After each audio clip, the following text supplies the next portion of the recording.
So माझं नाव मैथिली ज्ञानेश्वर जोशी. मी मूळची साकोर्डा, पण आता राहते फोंड्यात, कुर्टी फोंडा. आणि मी SS डेम्पो कॉलेज कुजिरात IMCOM नावाचा कोर्स करते, integrated master of commerce 3rd इयरला. या कोर्सचं नाव मी जे करते ते telepathic animal communication. So basically telepathy म्हणजे काय, तर ह्या शब्दातच 2 शब्द आहेत. टेली म्हणजे काय, दूरवर असलेले संदेश आपल्यापर्यंत येणे, आणि पॅथी हे एक ग्रीक शब्द आहे, पॅथॉस म्हणून. तर त्याचा अर्थ काय, आपली जी 5 इंद्रिय आहेत त्याच्यातनं तो जो आलेला मेसेज आहे तो रिसीव्ह करणे. So this telepathy is used in animal communication. एकतर खूप उत्सुकता होते मला प्राण्यांविषयी जाणून घ्यायची. असं लहान असल्यापासून असे कुत्रे मांजरं कायम आवडायचे मला. एक रिलेटिव्हकडनं मला असं कळलं की हा कोर्स आहे. खरं सांगायचं तर आमचाही तितका विश्वास नव्हता.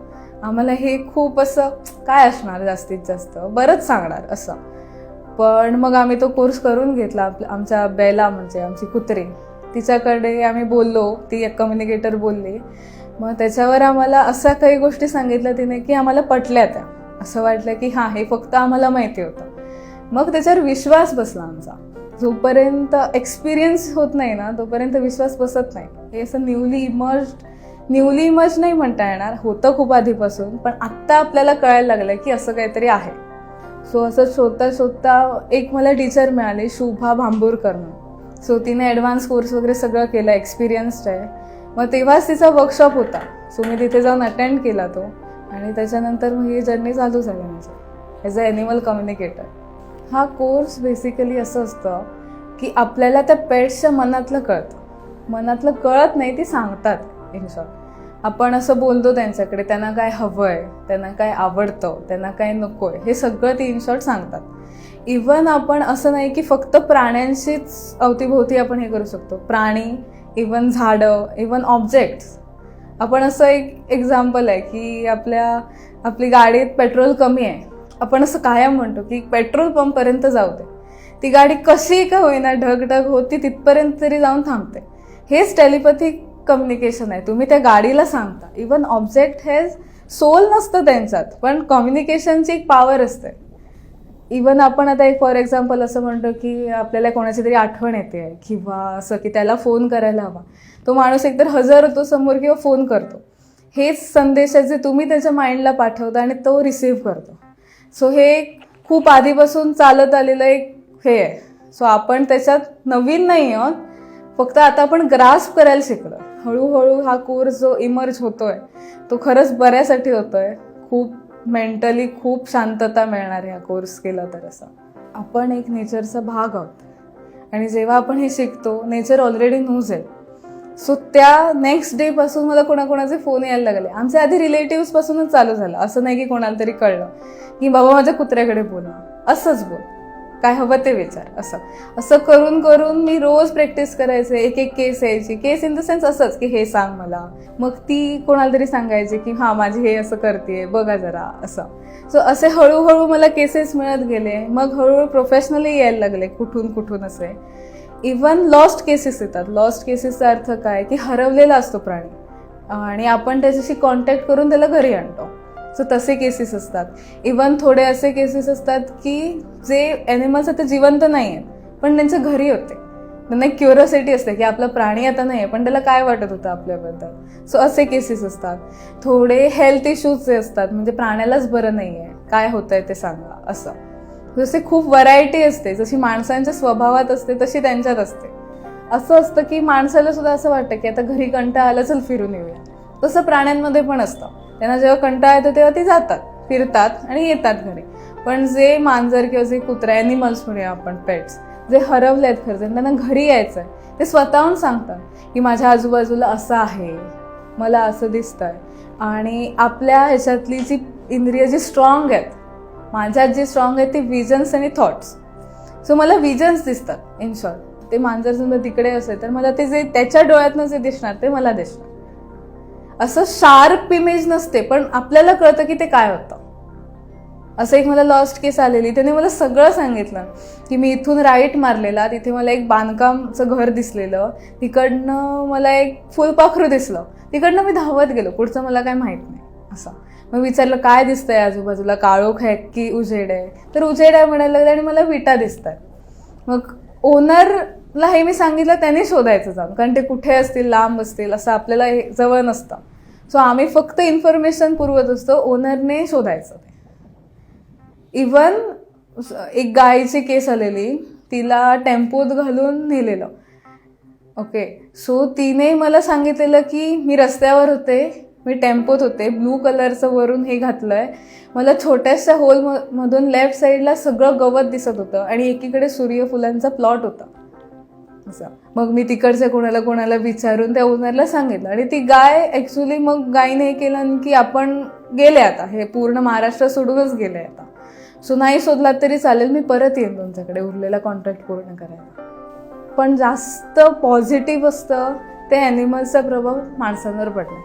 आता काय होतं, हळूहळू की नाही, आपण सुद्धा लेट उठतो, म्हणजे आमचे कुत्रे लेट उठतात, ते त्यांच्या बॉडीला सवय लागलेली आहे. म्हणजे आता ओनर्सच उठले नाही तर फिरवणार कोण असं, मग ते झोपून राहतात. आधी तर प्राणी 7च्या आधी खायचे काय, नंतर खात नव्हते. आता आपण जशी सवय लावू तसं असतं, आपणच समजा सवय लावली की 9 नंतर घालायचं, त्यांना खावंच लागणार. ॲक्च्युली असं म्हणतात ना की सकाळी खायचं आणि 7च्या आधी जेवायचं, म्हणजे पूर्ण पचन बरं होतं. हे प्राण्यांना माहीतच होतं, फक्त आपण त्यांना रॉंग सवयी लावतोय, मग ती तरी काय करणार. पण ॲनिमल्स टू ह्युमन्स हा जो प्रभाव असतो तो खूप पॉझिटिव्ह असतो, कारण ह्याच्यात सोलचं हे असतं. आता तुम्हीच इमॅजिन करा की घरी फक्त एक फॅमिली होती, त्यांच्याकडे कोण पेट्स नव्हते, पण एक पेट आल्यानंतरचं एक एन्व्हायरमेंट होतं ते खूप डिफरंट असतं. आणि ते पेट ओनर्सना कळतं की काहीतरी वेगळं चालू आहे. एक सपोर्ट असतो, ती काही करू शकत नाही आपल्याला, म्हणजे असं की आपल्याला भाजी आणायला मदत करतात, पण त्यांचा जो एक वेगळा सपोर्ट असतो घरात तो वेगळा असतो. ती खूप इतकी मेंटली पॉझिटिव्ह असतात की त्यांना ओनर्स किंवा पेट पेरेंट्स म्हणूया, आपण त्यांना ओन कधीच नाही करत. आपण म्हणतो की आपण ओनर्स आहोत, पण आपण पेट पेरेंट्स आहोत, आपण कंपॅनियन आहोत त्यांचे.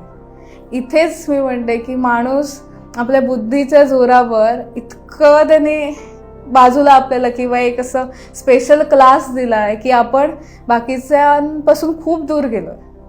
म्हणून आपण ही टेलिपॅथीची जी एक हे आहे ती विसरलोय. आपण खूप पुढे गेलो, पण आपण सगळ्यांना घेऊन नाही गेलो, आपण आपल्यापुरती गेलो. असे बॉडी सोडल्यानंतर सुद्धा आपण त्या सोलशी बोलू शकतो. आणि बॉडी सोडण्याची खूप रिझन्स असतात. एक तर त्या बॉडीलाच बरं नाही झालं किंवा कॉन्ट्रॅक्टच संपला होता. सो म्हणजे ज्या कॉन्ट्रॅक्टसाठी ते प्राणी तुमच्या घरी आलेलं, तो कॉन्ट्रॅक्ट संपला, त्यांनी बॉडी सोडली, तर तो रिटर्न कधीच नाही येणार परत. ओनर्स किंवा ते पेट पेरेंट्सना कितीही वाटू दे, कितीही आठवण येऊ दे, पण ते परत नाही येत. त्यांना मरणाची भीती वाटत नाही, ते खुश असतात. म्हणजे मला एक केस आलेली, मांजर ऑलमोस्ट असं आडवं होतं, हलता सुद्धा येत नव्हतं. त्यांनी सांगितलं की मला तुळशीचं एक पाण्यात भिजवून ठेवा, तुळस जरा तुकडे करून, आणि 12 तासांनी मला प्यायला द्या. 7 नंतर मी बोलले असते ना, तर ते सांगतात आता झाडाला हात लावू नका, उद्या सकाळी करून द्या मला. सो इतकं त्यांना माहिती आहे. आपण नाही, चल रात्रीचं तर रात्रीचं घेऊन येऊया.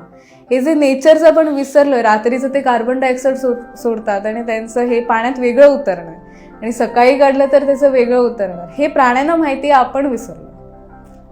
सो ते पाणी घालायला सांगितलं त्याने, आणि मग सांगितलं की मला सांगितलं की माझा कॉन्ट्रॅक्ट संपत आलाय, त्याच्यामुळे ओनरला सांग की माझं सगळं झालंय, त्याच्यामुळे रडू वगैरे नका, मला फक्त वर जास्वंदीची 3 फुलं घाला. ती सुद्धा कुठली, तर त्यांच्याकडे पिंक कलरची जास्वंदी होती, त्याला डबल पाकळ्या होत्या, ती मला खूप आवडतं. मी गेल्यानंतर ते घाला, आणि मी खूप खुश आहे, कारण माझं कॉन्ट्रॅक्ट इथे खूप मस्त कम्प्लीट झालं आहे, आणि आता मी मरणार आहे, आणि आता माझं पुढचं लाईफ चालू होईल. सो आपल्याला जी भीती असते की काय झालं, आपण मरणार आता, ती त्यांच्यात आनंद असतो की चला आपलं नेक्स्ट लाईफ, आपलं स्टार्टिंग पॉईंट आहे. सो असं चेंजेस असतात त्यांच्याच्यात, इतकी पॉझिटिव्हिटी असते की हे चेंजेस त्यांच्यात असतात. जेव्हा प्राणी प्रॉब्लेम सांगतात ना, ते फक्त प्रॉब्लेम्स नाही सांगतात, ते सोल्युशन सांगतात. म्हणजे इन शॉर्ट मला एक अशी केस आलेली, अशी माझ्या मैत्रिणीचंच मांजर होतं, ते असंच बोल ग जरा असं. मग तिने मला सांगितलं की त्या घरात भांडत असतात सतत, ती अजिबात एकमेकांचं ऐकून घेत नाही. परत तिने सांगितलं की हां, हे सोल्युशन आहे त्याला, family who it's together stage together. ती कधीच एकत्र जेवायला बसत नाही, सगळी आपापलं करतात, म्हणून त्यांच्यात ही वाद चालू आहे. जेव्हा एकत्र येऊन बसतील, फोन नसतील हातात, तेव्हा त्यांच्यात ज्या गोष्टी होतील त्यांच्यामुळे ह्याच्यामुळे त्यांचं रिलेशनशिप वाचणार आहे. सो असंही असतं, ते असं नाही सांगत की तू असा आहेस, ते सांगतात की हे चेंज करायला तू काय करायला हवंस. इन शॉर्ट समजा एक असं होतं की नवरा बायकोंची केस होती, तर दोघंही जण खूप भांडायचे, पण रात्री एक व्हायचे. मग त्या कुत्र्याने असं त्यांना सांगितलं की हे जे रात्री तुम्ही नाटक करून दाखवता ते तर दाखवू नका.